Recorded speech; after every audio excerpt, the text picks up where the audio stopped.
बच्चों, good morning. आज हम पढ़ेंगे सबक नंबर 3, लोकगीत। लोकगीत किसे कहते हैं? प्यारे बच्चों, लोकगीत उसे कहते हैं जो आम गाए जाते हैं, जिन्हें आम लोग गाते हैं। जैसे कोई भी खुशी का मौका आता था तो पहले लोग आपस में इकट्ठे होते थे और गीत गाना शुरू कर देते थे। उसमें वो सब अल्फाज यूज़ करते थे, चाहे वो शादी के रिलेटिव हो, चाहे वो मौसम के रिलेटिव हो, चाहे नदी नाले, सब किसी को उन गीतों में शामिल कर लेते थे। उन्हें कहते थे लोकगीत। ये लोगों के द्वारा बनाया गया गीत। देखिए, ये पहले आम लोग इकट्ठे होके अपनी खुशी का इजहार करते थे। देखिए, लोकगीत उन गीतों को कहते हैं जो अवाम में बहुत मकबूल होते हैं और जिन्हें अक्सर अवाम ही गाते हैं। देखो प्यारे बच्चों, ये वो गीत हैं जो आम लोग ही गाते हैं और बहुत मशहूर होते हैं। ये गीत छपी हुई किताबों में कम मिलते हैं, जो बुक्स मिलती हैं उनमें बहुत कम मिलेंगे। बहुत से लोकगीत ऐसे भी होते हैं जिनके बारे में हम ये भी नहीं जानते कि उनके खालिक कौन है। कहते बहुत सारे गीत ऐसे भी मिलेंगे जिनका लिखने वाले का पता भी नहीं होगा अब ये किसने गाया या किसने लिखा है। लोकगीत ज़्यादातर लोगों की ज़ुबान पर होते हैं और एक नस्ल से दूसरी नस्ल तक पहुंचते रहते हैं।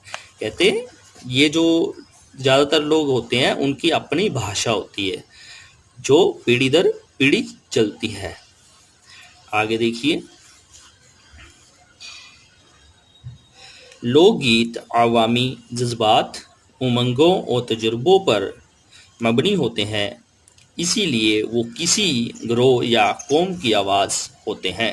बाज़ औक़ात इन गीतों में अवामी ज़िंदगी की मंजरकशी इस तरह होती है कि हमारी नज़रों के सामने उनकी तस्वीर खींच जाती है। प्यारे बच्चों, इसमें बताया कि अवामी जज्बात, उमंगों, हर इंसान अपने उमंगों और तजर्बों पर मबनी होती है, भी अपने तजर्बे को पेश करते हैं। आगे देखिए, लोकगीत ऐसे सुरीले और रसीले होते हैं कि पूरे बोल समझ में ना आए तब भी सुनने को जी चाहता है। कहते पहले लोग जब गीत गाते थे तो जो मुंह में अल्फाज आते थे वो बोलते रहते थे, चाहे वो समझ आए ना आए, मगर सब लोग उनको सुन के खुश रहते थे। यहाँ देखिए, यहाँ भी गीत गा रहे हैं और सभी औरतें बड़ा खुश हैं। आगे देखिए, मिली जुली अनजानी कोशिशों से पैदा होने वाले इन गीतों में हर शख्स के लिए अपनायत और प्यार होता है, इसीलिए ये गीत आसानी से याद हो जाते हैं। इनकी ज़ुबान और ख्याल दोनों सादा होते हैं। उन्हें गाने बजाने और उनसे लुत्फ़ लेने के लिए, लुत्फ़ होता है मज़ा लेने के लिए, किसी बाकायदा इल्म की ज़रूरत नहीं होती। कहते कोई नॉलेज की, इल्म की ज़रूरत नहीं होती। यही वजह है कि उनके मौजूआत में आम जिंदगी की झलकियों की जगह खेत खलियान, बैल गाय, नदी नाले, पंगट, कुएं, तालाब, मेलों ठेलों और पैदाइश से लेकर मौत तक हर किस्म का जिक्र मिलता है। क्या कहते हैं, जो उनके मौजूआत होते हैं, टॉपिक होते हैं, उनमें बस खेत खलियान, बैल गाय, नदी नाले, पंगट, कुएं, तालाब, ये सारे पैदाइशी से लेकर मौत तक का जिक्र मिलेगा। उन्हें गाने के लिए बहुत से साज़ों की ज़रूरत भी नहीं होती, बस एक सौरंगी या बांसुरी, एक तारा, घड़ा, ढोल या एक ढोलक ही काफ़ी है। ये किसी भी साज पर गाए जा सकते हैं और बगैर साज के भी गाए जा सकते हैं। ठुमरी, दादरा, कजरी, ये सब लोकगीत के अपने अंदाज हैं। बारहमासा भी इसकी मशहूर शक्ल है। आगे देखिए, जहाँ लोकगीत में वहाँ ज़िंदगी से प्यार है।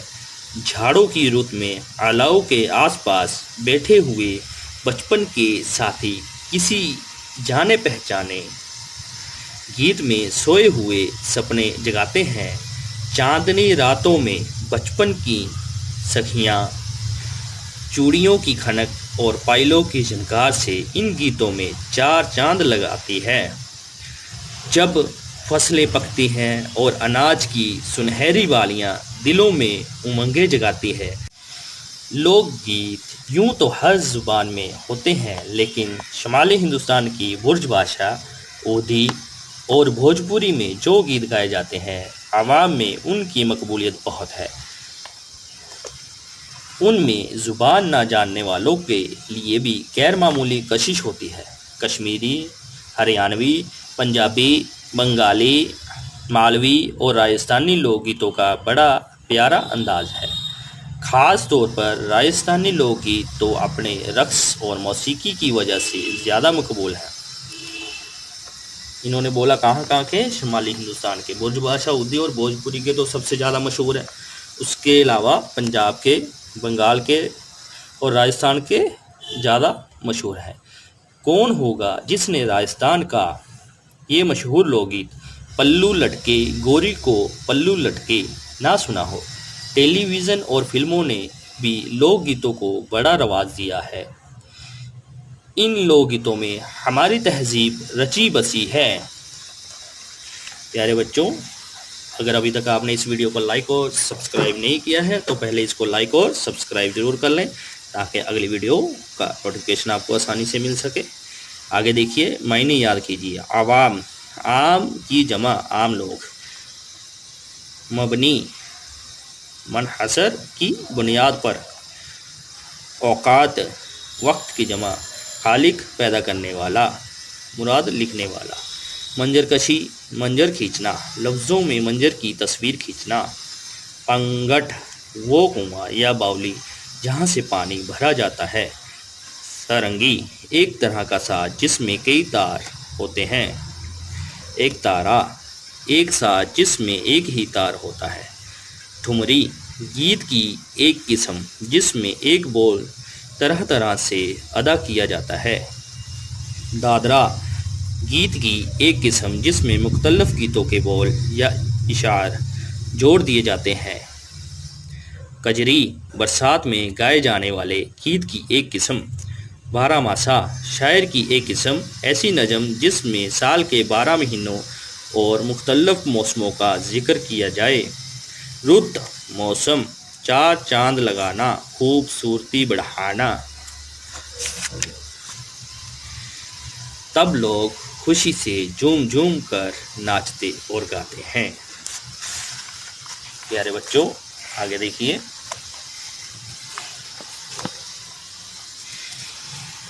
ये देखो, गीत गा रहे हैं बड़े अपने अंदाज में, मज़े से जा रहे हैं। जब किसी लड़की की शादी होती है तो उसकी सहेलियां और दूसरी अजीज रिश्तेदार औरतें काहे को बियाही बदेश या बाबुल मोरा नहर छोटू ही जाए जैसे दर्द भरे गीत गाती हैं। इसी तरह जब सावन आता है और किसी बेहाता लड़की को ससुराल में अपने माँ बाप, भाई और हम झोलियों की याद सताती है तो वो बड़े दर्द भरे अंदाज में गुनगुनाती है। अम्मा मेरे बाबा को बेजो जी के सावन आया। इसी तरह लड़कियों की शादी में भी गाने गाए जाते हैं। लोक गीतों में देहात और कस्बात की समाजी ज़िंदगी के सारे रंग साफ नज़र आते हैं। अगर शादी का घर हो तो घर की सजावट, दुल्हा दुल्हन, मेहमानों की सज धज, बारातों के नाज नखरे, समधियों पर की जाने वाली चोटें और फब्तियाँ, सास नंदों की तकरार, देवर भाभी की छेड़छाड़, रुत जगह, सहरे, मन्नतें, रुखसती, झूमर, टीका, मेहंदी, उपटन, लाल बनने और हरियाली बन्नी का सारा लिबास और तमाम जेवरात उनमें मौजूद हैं। बरसात का बयान हो तो बिजली, कोयल, मोर, कौवा, पपहिया, नदी, नाले, ताल तलियाँ, बाग बगीचे और झूले वगैरह सब शामिल हैं। और जानवरों का जिक्र हो तो गाय, भैंस, मुर्गी, घोड़ा, गधा, कुत्ता, बिल्ली, मक्खी, गर्ज कोई गोशा ऐसा ना होगा जो लोकगीतों में ना आया हो। प्यारे बच्चों, इसमें चाहे वो देहात का रहने वाला हो चाहे कस्बात का रहने वाला हो, जब लोकगीत गाए जाते थे उसमें सभी चीज़ों को शामिल कर लिया जाता था। जो भी उनके मुंह में आता था वो उसे बोल देते थे। रात जगे, रात को जागना, शादी ब्याह या खुशी की किसी तकरीब में रात भर जागना और खुशी मनाना। मकबूलियत, कबूल किया हुआ, पसंदीदगी। प्यारे बच्चों, शुक्रिया।